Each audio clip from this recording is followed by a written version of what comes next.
Dean Alabi, if you would like to start.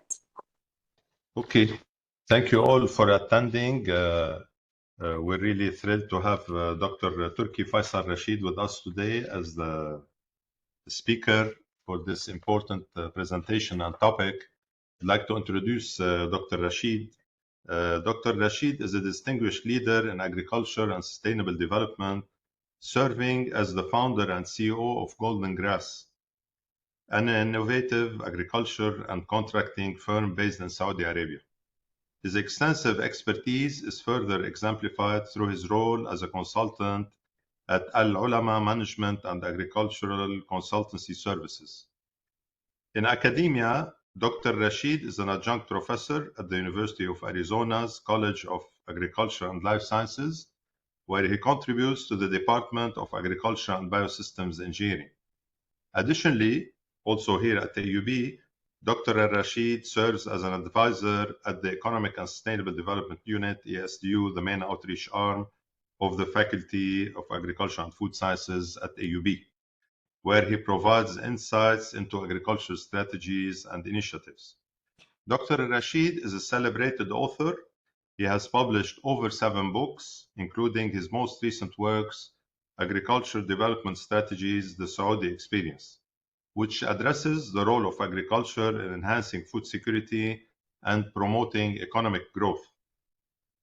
And he also co-authored Public Governance and Strategic Management Capabilities, Public Governance in the Gulf States. He also edited the book entitled Sustainable Development Challenges in the Arab States of the Gulf in 2015, and is currently focusing on his forthcoming publication, Saudi Arabia's Transformation, Uncertainty, and Sustainability. Dr. Rasheed is recognized as the University of Arizona's Outstanding Alumnus in 2014. He is dedicated to mentoring the next generation by sharing his vast knowledge and experience.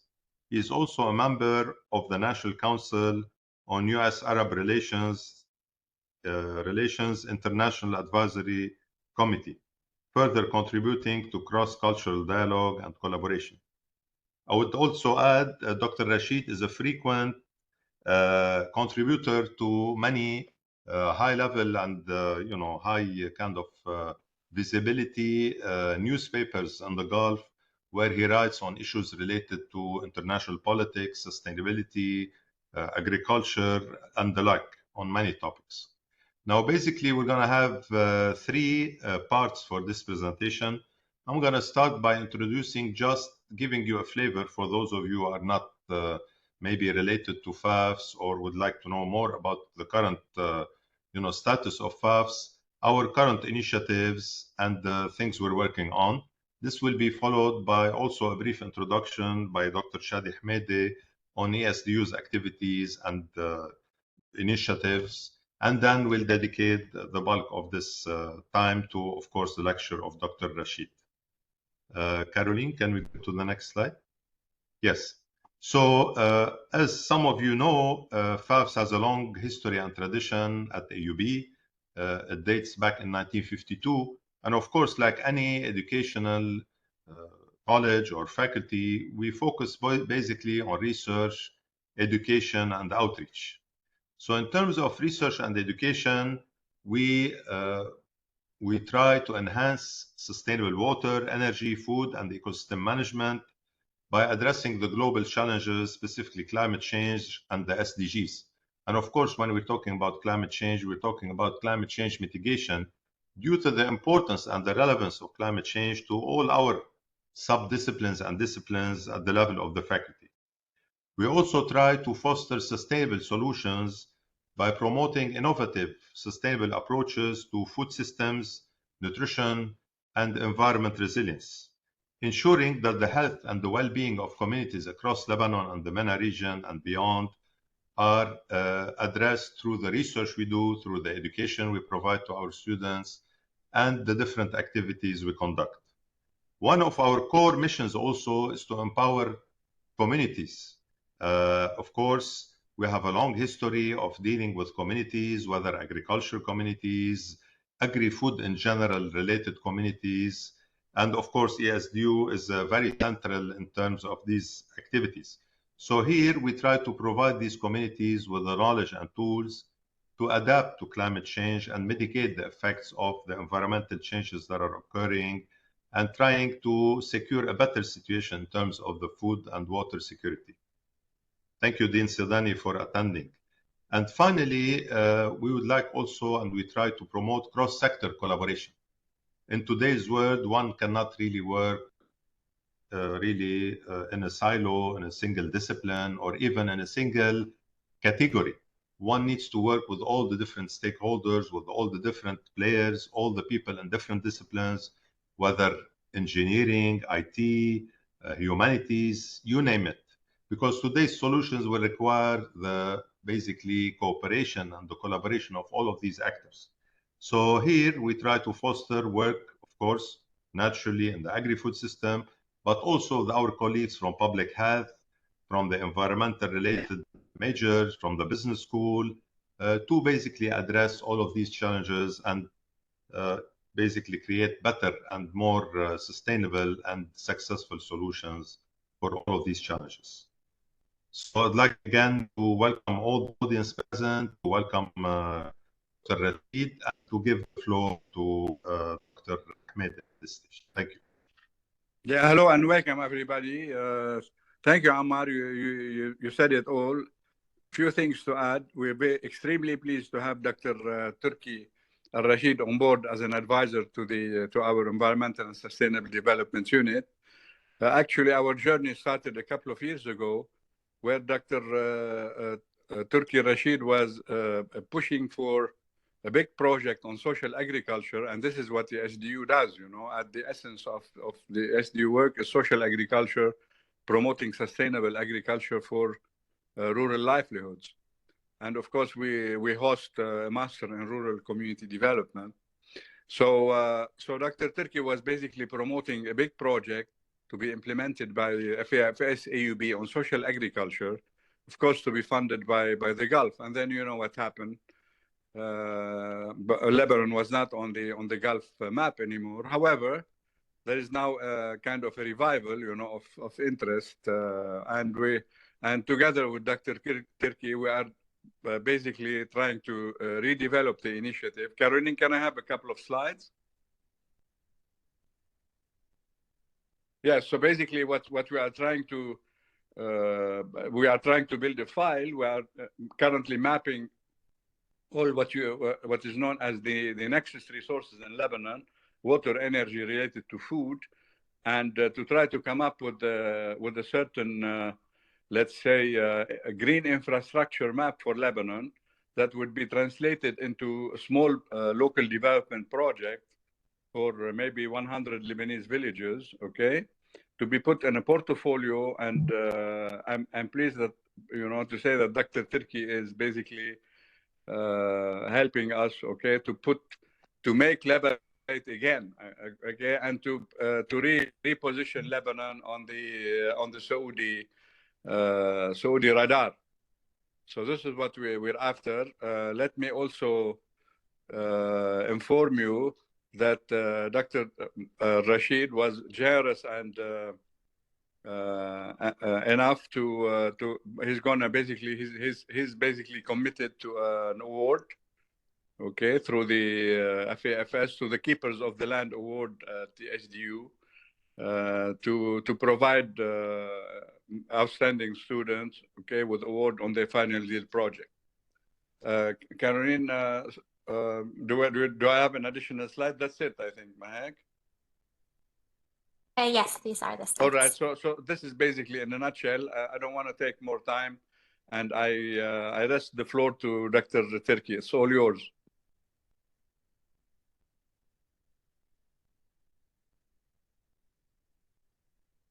Assalamu alaikum. Is it my turn now? Yes. Yes, please. It's very hard to compete with such a two lovely person, the Dean and Dr. Shadi, and it's very hard to compete, but we'll try to do something here. Can you put my PowerPoint, please? Yes, sure. Just 1 minute.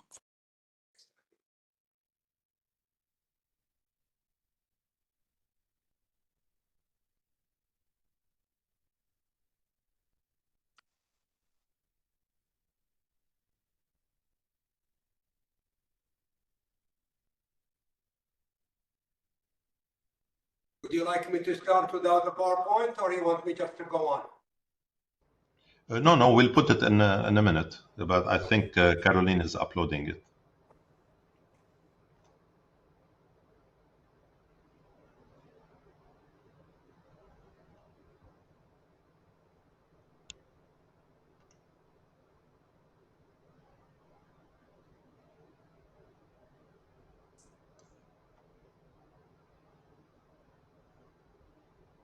Yeah, it's showing. Okay.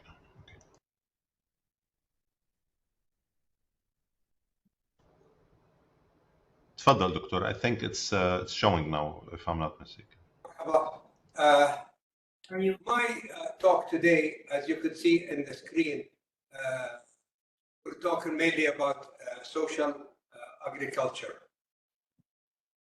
The next slide, please. Yes.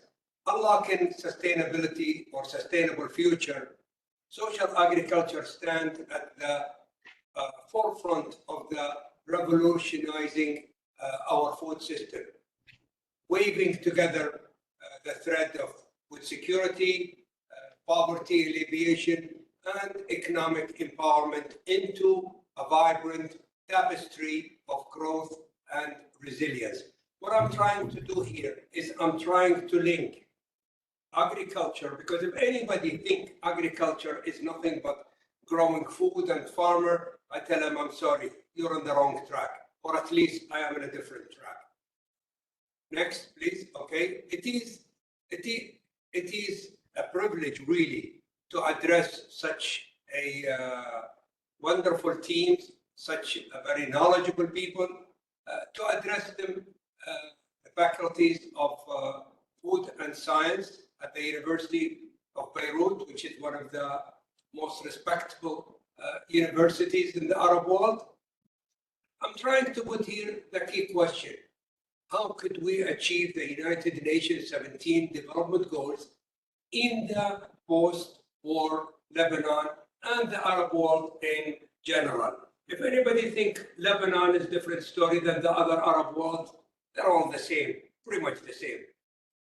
The backdrops of Lebanon, a country rich in culture, heritage, yet scattered by years of civil strife, present both a unique challenge and a remarkable opportunity. The lesson learned from Lebanon past will guide us as we navigate toward recovery and toward more of a sustainable development. We will explore here the interconnecting between the 17 SDGs, social agriculture, and the potential of revitalizing community in a post-war context. In September, I'll just take you very quickly, what is 17 SDGs? 17 SDGs, there is an earlier stage, which is called the MDGs, which is the context of sustainable development. In September 2000, leaders of 189 countries gathered at the United Nations headquarters, and they signed a Millennium Declaration committing to achieve 8 measurable goals by 2015. Surprisingly, they have major success. They really made a big success.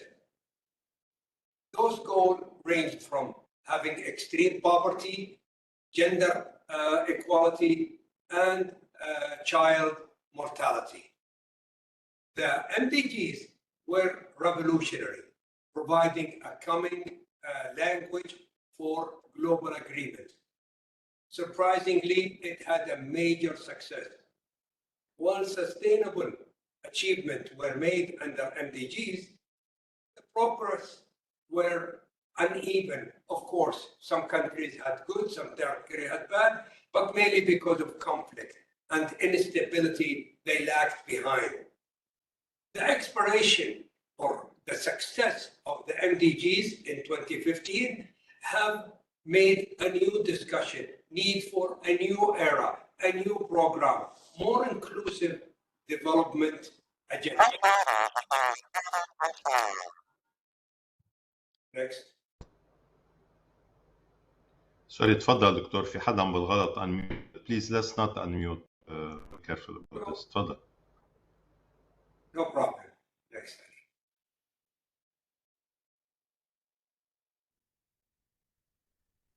This is here I am putting on the screen the 8 development goals, which was a major success for the entire world communities. As I said, some were down, some were up, but mainly they had a major success.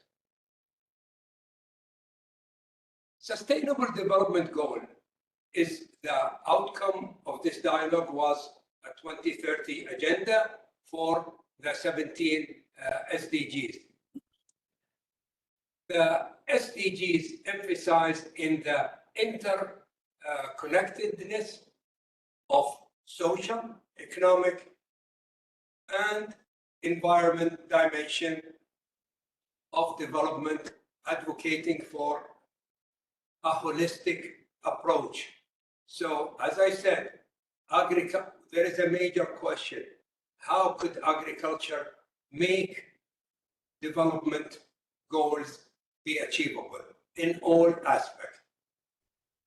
Let's talk about here the relevance of SDGs in post-war or post-war context. The United Nations 17 SDGs provide a comprehensive framework for addressing the multi-affected challenges faced by post-war. Society like Lebanon, as we could seek to revitalize those communities, it is essential to understand how each of these 17 development goals could apply in our context. This is here, I put on the screen the 17 development goals, which is, I'm sure you all know about it in details. But here is something I would like to share with you. I am working now in a book which is linking food security in Saudi Arabia and the Arab world. And I put a survey, I asked the question, food security is a key political dimension of agriculture development. Please notice, political dimension. So I am linking in your mind, that's what I'm trying to do, is agriculture, it's all politics. We'll come to a second question, it will be more interesting. So as I could see, a political dimension, 32%, they fully agree, and 53% they do agree. So we could see what are we at in here. Now, here is an interesting question. I was really surprised myself with the result. If we took 1 kilo or 1 sample of wheat and we analyze it, I say 12% is protein, but 88% is a political decision. It's a public policy decision. I want to see how they take it. Very surprisingly, 59% strongly agree. Look at the other one, 32%, they agree. So what does it mean? 92% they agree with that assumption. I was very happy with this result because this is one of the things that was in my mind. Wheat, agriculture is politics. Next. Then we go to look at the bigger picture. Urban agriculture, fostering economic growth and community cohesion. As you could see, almost 30% strongly agree and 40% agree. That's about 70%. Now we go with confronting water scarcity. Let's face it, the major problem in Saudi Arabia, and I will agree with most of the Arab world, is water scarcity is the major challenges for sustainable agriculture development. As expected, 61 and 31, that's 92% strongly agree and they agree. Then I go to another question, is sustainable solution for agriculture, it's a waste management. So, as you could see, composting, recycling, burning, leaving unsold product, not sure. This is the result of their opinion on waste management. Collaborative framework for sustainable agriculture development. What is the role of government? What is the role of the private sector? What is the role of academia? And thank you, Ammar. Dean Ammar gave me, and he said there is a definition for this. If I'm not mistaken, he said, I forgot even the definition. I'm too excited. Maybe Dr. Ahmed, the triple helix. No, it was you, Ammar. You said there is a definition between the cooperation between public, private, and government, and, academia. You said academia, there was a definition for that. Do you remember that definition, Doctor? Yeah. Sometimes it's called the triple helix, and Dr. Ahmed talked about it. Thank you. Yeah. MashaAllah, MashaAllah. You have a very good memory. Okay. What is the role of social agriculture? Dr. Shadi always said, oh, it's your favorite subject to talk about. It always social agriculture. Of course, that's what I really love. Our promising strategy that align with SDGs and address the unique challenges faced by post-war Lebanon and in social agriculture. What is social agriculture? It's an innovative framework that integrates social principles with agriculture practice, emphasizing community engagement, collaboration, and empowerment. This approach not only enhances food production, but also foster a social relationship, building resilience community, building the national security. Now we go to another major problem, which is neglecting the rural area. What is the outcome? Migrating from rural area to urban. So we put that question. People migrate from rural area to urban area. Why? Why do you migrate? Well, as you could see, I strongly agree that is improving their standard of life, standard of living, improve their income, better social environment, better healthcare, better education.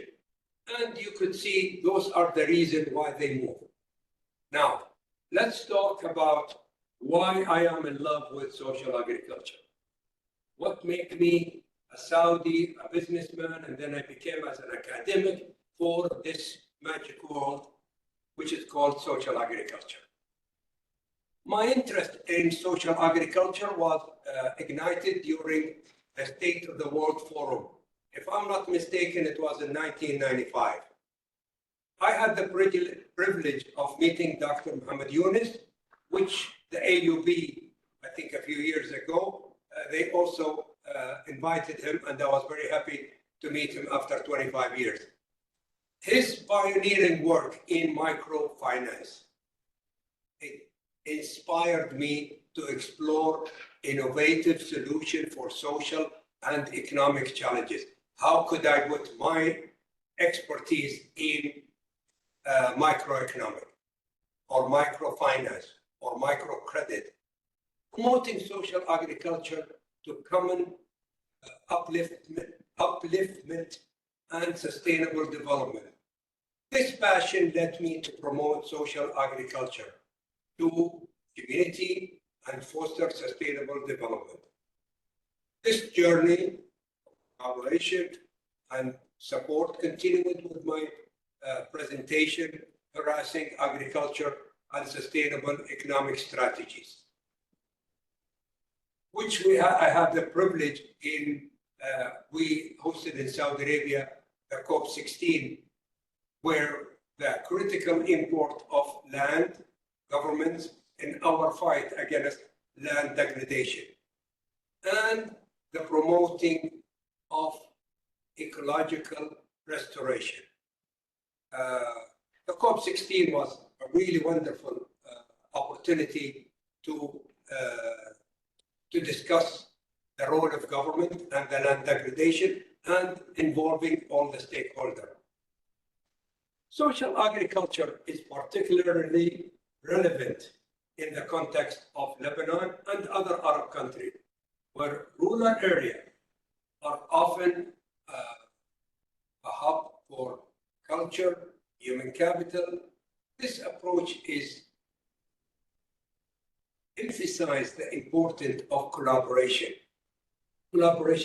by all the stakeholders, allowing the local population to take ownership of their development. I put a question here. What is the role of marketing? Unlocking sustainable rural agricultural development through central marketing of local products. I was lucky to be a main speaker during the Shogam, which is all the countries from the Commonwealth. And one of the presidents, well, there was 52 presidents and prime minister. One of them have challenged me. And he said, what can we do? I said, well, what you can do is it's easy for you to put a project in the capital for $1 billion, but it's very hard for you to put $1 million investment in rural area. So marketing, what do they marketing need? They need roads, they need accessibility. So they strongly agree, as you could see, over 93% on the importance of the marketing. Let's try to understand social agriculture. Social agriculture can be defined as an arrangement or a strategy that provide village farmer access to appropriate innovation and the linkage to achieve economic profitability while fostering environmental sustainability. This concept is particularly in post-war Lebanon. This is what I'm trying to promote, is we can do social agriculture to enhance the life of millions of people. The principle of social agriculture is community engagement, sustainable practice, empowerment, and collaboration. As you could see, those four are the main issue for social agriculture. Next. I put here a collaborative framework for sustainable agricultural development. What is the role of public policy? What is the role of government? What are the role of private sector? What are the role of academia? What are the role of the international institution? Well, as you could see, nearly 70% strongly agree, and almost 25% they agree. So we could see that important. What is the aim and objective of social agriculture? There is three aims: long-term, short-term, medium-term. The objective of social agriculture, the short-term benefits such as addressing the immediate agriculture challenges. The long-term, a goal that integrates sustainable practice in the national development. The short-term, addressing a specific agriculture challenges, such as improving crop yield, improving and enhance the food security. What is the medium term? Introducing sustainable agriculture practice to improve the income and the healthy lifestyle of the villagers. What is the long term? The long term is a sustainable social agriculture program into Lebanon, foreigner aid, and trying to withstand the future shocks and challenges. What is the importance of social agriculture? The significance of social agriculture cannot be overstated. It serves as a vital tool. One notable example, I'm putting a practical example. If we took the 1,200 villages in Lebanon, and we could provide them with 100,000 riyals, which is it's about $26,000 to $28,000. It has the potential directly to improve the life of 200-person individual. Such initiative not only highlight the effectiveness of collaboration effort, but also demonstrate our commitment to uplifting communities in need. Economic revolutionizing, creating opportunity, social cohesion, environment, restoration.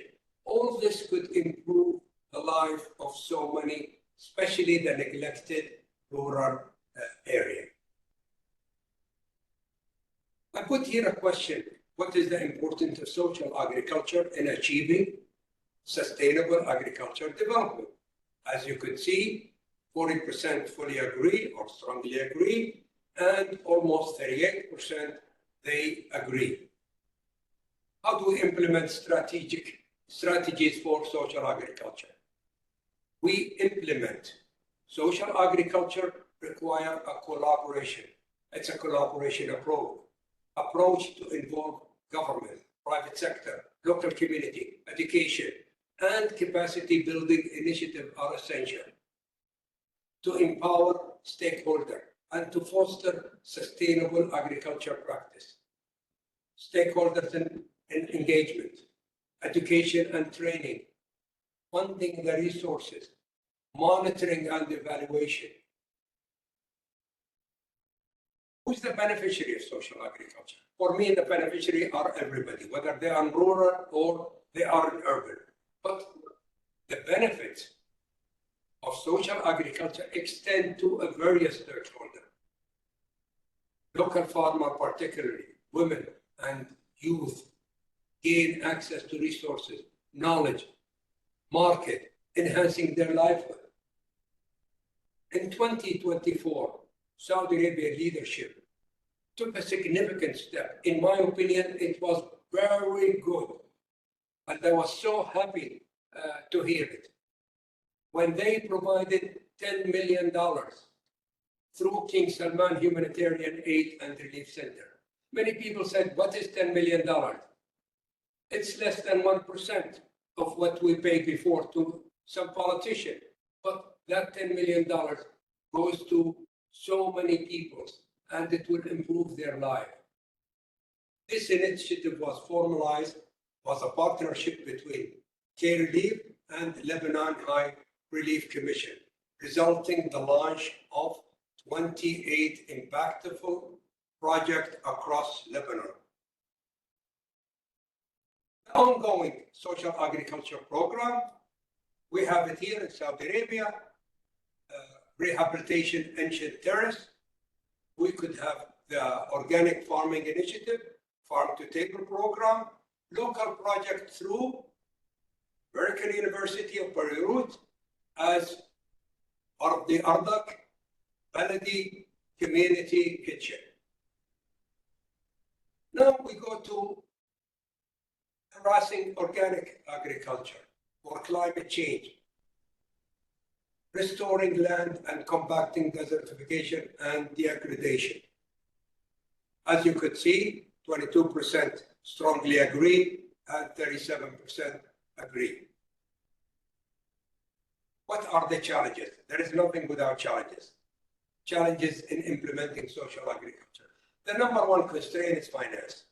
The second one is the urban migration. People move from rural, resistant to change, and climate vulnerability, as we could see it. The cooperative action against climate change, we could see that is government play a major role, private sector play a role, and civil society, local and international, and those are the question and reply for the survey. To conclude my talk, the multifunctionality of social agriculture, it's a multifunctional strategy. It's emphasized in the relation between rural and urban community, consumer and stakeholder. Small, medium-scale farmer require income and access to a new market to improve their living standard. Social agriculture focuses on combining farming activity with therapeutic, educational, and community service goals. As we confront the reality of land degradation, especially in arid regions, social agriculture, it's one of the best tools, a pathway to restore degradation land and improve the livelihood.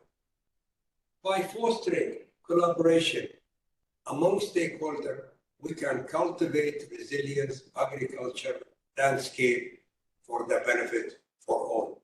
Next. Resilience in crisis, as you could see here. What does it mean to us? Next. Thank you for your attention, and thank you for taking this giving me this opportunity. I look forward to our discussion on advancing social agriculture to combat desertification. Let us work together to transfer Lebanon and the Arab world into a thriving, resilient community that embrace sustainable and inclusivity. Next. For more detail about what I just talked about, this book here in Arabic, and this book here, it was published first in 2012, and I have put the second edition in 2022. Thank you for the opportunity again. Thank you, Dr. Rasheed, for this valuable, informative presentation. I think now we can open the floor to questions. You can just unmute, please, and ask the question, and we'll proceed like this.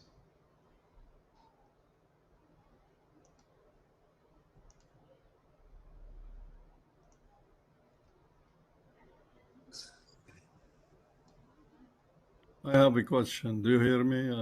تفضل دكتور بشور تفضل. Okay. مرحبا دكتور تركي. عصام بشور with you. لا.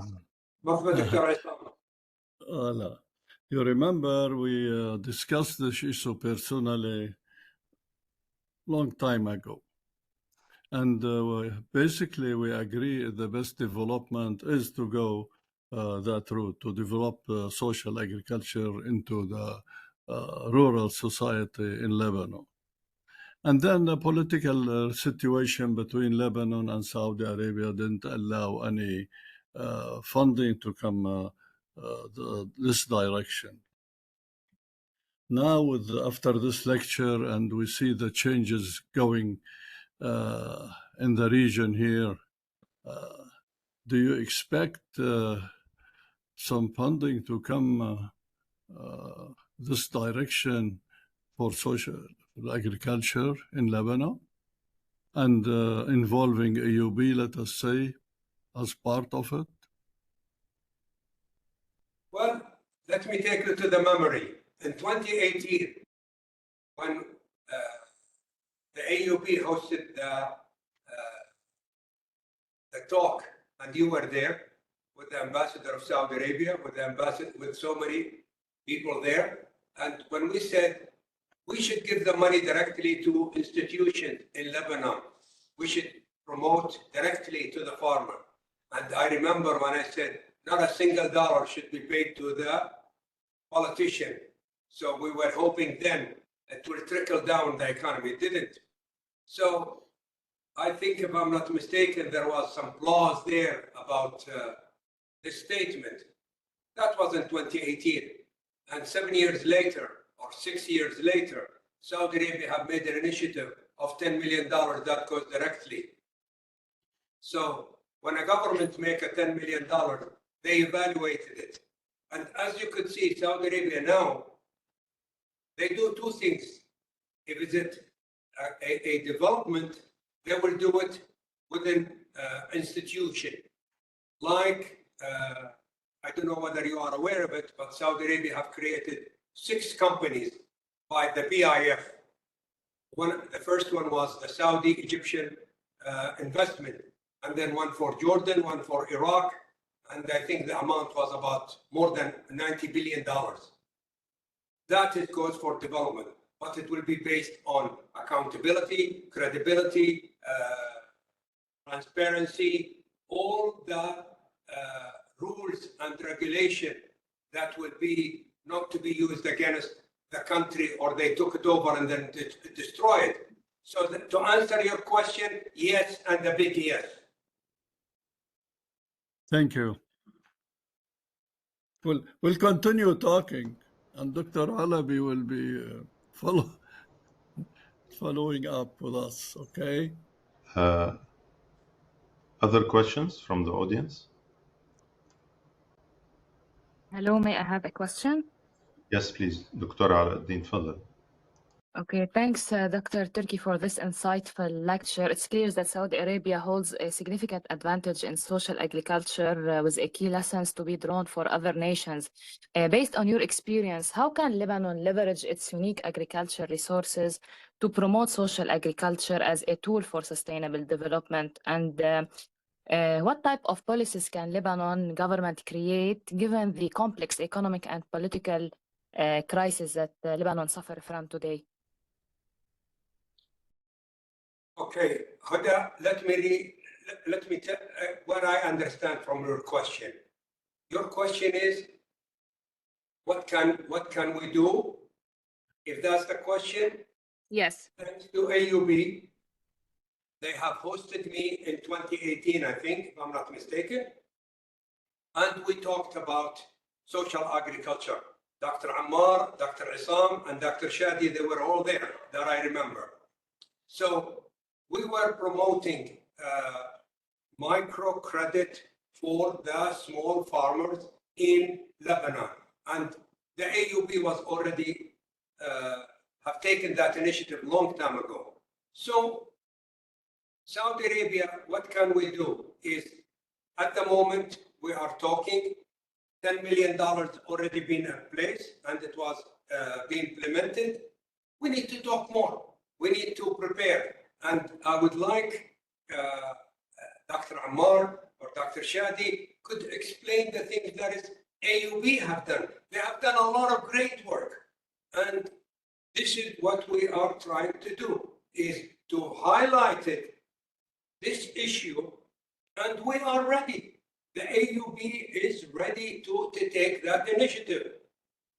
Now, how will the Saudi government with the Lebanese government could work? I don't know. How will the Saudi government work directly with the local government? I think King Salman Relief already have established this because they're already working with 28 different stakeholders. I hope I answer your question. Yeah, Yes, allow me here to, Dr. Alauddin, I may add, I may add something to, because Dr. Turki mentioned that we did a lot. Let me give you a very practical example, we at the Environment and Sustainable Development Unit, we believe in social agriculture and local food systems. And you know that Lebanon is a big importer in terms of food. So when the crisis hit, and the double crisis, everybody, was basically panicking. And then we said, man, we have something, a very local food system, extremely important. It's called the Mooney. And everybody started, not taking it seriously. And look at what happened, in 3 years of crisis, the Mooney sector jumped from $50 million, as being just a local social systems, providing livestock to so many women, so many small producers. And now it is structuring into a major sector, And it is a social agriculture sector because it's based on small producer and rural women, rural youth, coming up with nice startups. And it is developing into a major import and export sector, okay, with many traditional products that were underestimated, okay, in Lebanon, such as kishk and za'atar, for example, and dubs al-rumman. These are basically turning now into major, of course, extremely important for the food security in rural areas, but also as an export, potential for the large Lebanese diasporas, including the Lebanese that we have in Saudi Arabia. So this is just a practical example on how we can do things. Now, on the policy side, I agree with you. We need to learn from the Saudis from the policy side, because here the policies are not very well defined for social agriculture. They're defined for Lebanese companies that are mainly merchants of fertilizer and pesticides. So we need to work on the policy side to be basically pro-social agriculture, which is not in Lebanon. So I agree with you. We need to learn from the Saudi that are basically developing their policies for the social agriculture pillars. Thank you so much. Can I add something, Dr. Ammar? عفوا دكتور. Can I add something to Dr. Shadi? Yes, please. Yes, please. تفضل. أنا كنت بدي أسألك actually on the Saudi experience in this realm, what the policy part that Dr. Ahmed is mentioning. تفضل. Okay, the book that you have, which is when I published it in 2012, one of the major issues that I have promoted and I was trying to emphasize that we need to work government, private, and academia, and we add to it, which is the international institution. As you are well aware, Saudi Arabia was one of the main founders of the IFAD organization. And Saudi Arabia have invited the IFAD and they opened an office in Saudi Arabia. Now, because IFAD and those international, we're not inventing the wheels, really. It's all a common sense. But what we need to do is we need to set up our mind.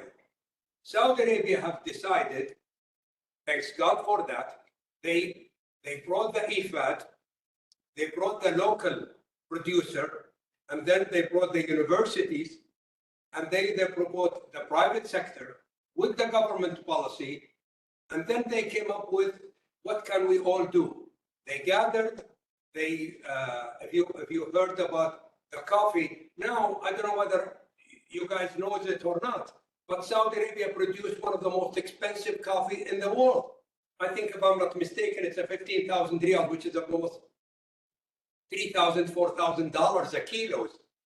Now, for the coffee, that is, they brought Aramco, and then the private sector, and all the stakeholders, and they make the Saudi coffee. And they brought all kind of function for it. Without government policy, we cannot do it. Without the IFAD, the international organization, we cannot do it. Without the University of Jizan and the University of King Saud University, putting all together, we have actually implemented it in several areas in Saudi Arabia, and it made a major success.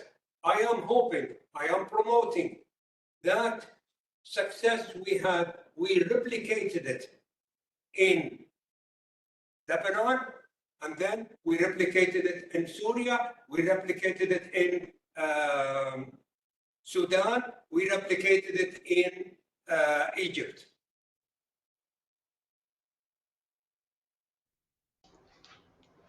Thank you, Dr. Rashid. I know there are a lot of initiatives in Saudi Arabia related to the culinary, the art and culinary, local heritage, cuisine, food system, all of these things. So this is also to encourage these initiatives. I mean, to kind of promote social agriculture. And they're working with a lot of, big consulting bodies in the world and, experts from the whole region, from what also Dr. Ahmed had shared with me. So this falls into the realm of this approach, isn't it? Kind of promoting certain specific products and regional kind of. Well, let me remind you. I mean, you know it 10 times better than I am. But when the European, I forgot which country, they have supported the AUB to launch the native chicken in Yemen, you did a fantastic job there.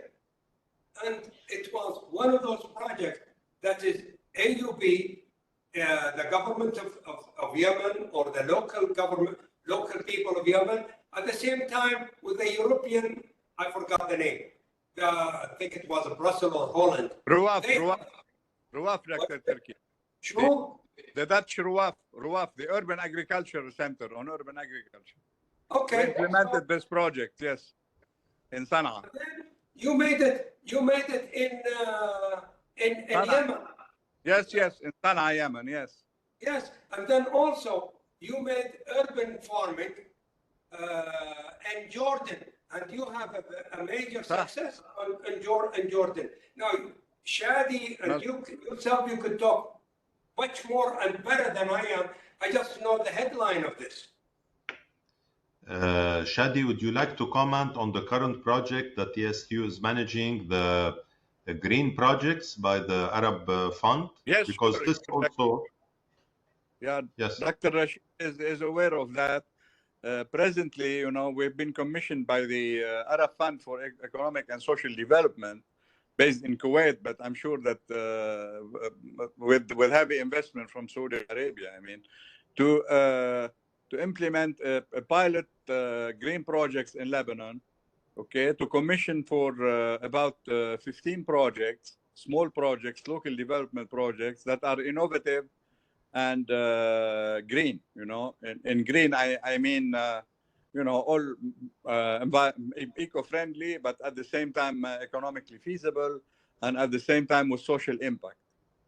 Okay, so we are now in the phase of implementation. This is a pilot project that may be scaled up, you know, in case of of success. So we're basically right now, this is what we're doing right now. Of course, we have so many other projects, but you know, I'm not going to go into details. But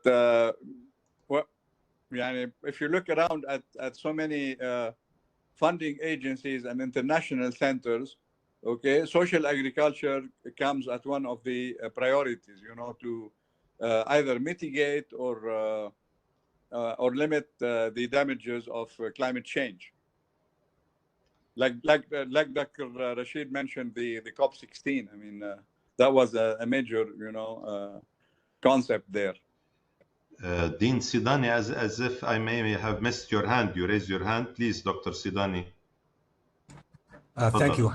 No worries. The question was kind of answered. I was. Thank you very much first for this talk. It was quite insightful.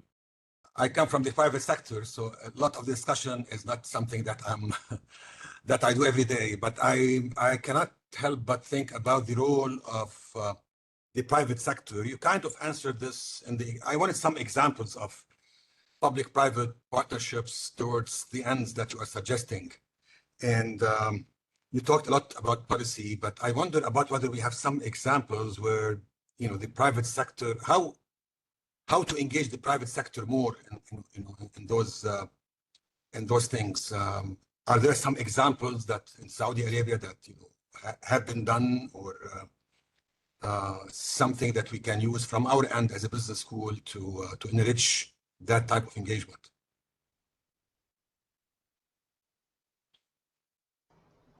تفضل Dr. Rasheed. There's the example of the coffee product that you mentioned, but I'm sure there are many others. Yeah. أول شيء نرحب فيك دكتور يوسف. It's a pleasure to have you here. أهلا فيك. إنه من المواضيع اللي ناقشناها في جامعة أريزونا، إنه من الأهمية جدا إنه الإنر سكول اللي هو البزنس سكول، إنه لازم تفتحون كورسات أو تفتحون special major as we can see now. كثير من many people from the private sector are going to be on the major to be a decision maker on the public. So there is a lot of migration from private sector to public sector. And as you could see, when a private sector, they move to the public sector, because in the private sector, it's a very known, lower your cost, increase your profit. But when you go to the public sector, it's a completely different environment. And now, as we could see, there is many people are moving back and forth. As you could see, you know, Elon Musk is taking the largest position in the world for whatever word you want to use, but restructuring the whole government. He never worked in a government before in his life. So the relationship between private and public, it became now so loose. It's not anymore which is we're in the private, we're in the public. And I was interested in this subject back in 2018, I believe, or 2017. And that's when we launched the book, which is the public sector capabilities, the capabilities of the GCC. And Saudi Arabia, one of the major aspects of the success of Vision 2030, when Saudi Arabia launched 2030, they discovered the majority of the public sector leaders are not capable to do anything because they're used to the blah, blah, blah, blah, blah, blah. Now, what they did, it's either they imported all foreigners or they take a very successful people from the private sector and put them in charge. I know a lot of Saudis, they have cut, I'll give you, you know, they took their income and they cut it maybe by 80% and they start to work for the government. Why? For the make that transformation. So my answer to you now is the public and the private, they start to intertwine with each other for a common goal. We could see before, government only worked for government, private only private. Now we could see going back and forth. I hope I put some little lights in your head just for something to think about it. I don't know whether I succeed or not. Thank you, thank you, thank you. Let me add, Ammar, let me add something to what Turkey has said for Dr. Sidan.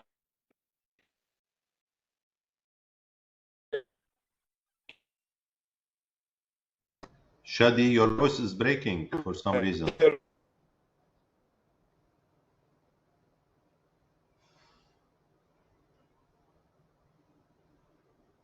We're not hearing you, Shadi.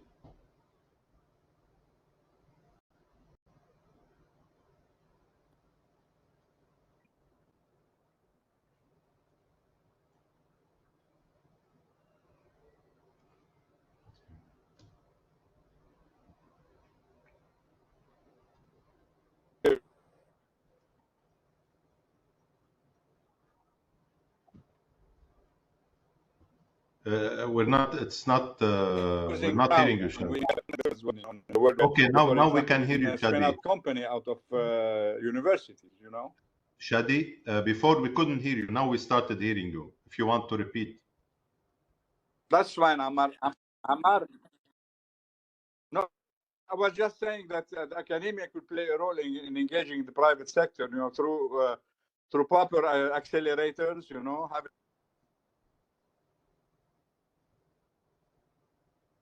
spin-off companies and incubators. Innovative content. Yes.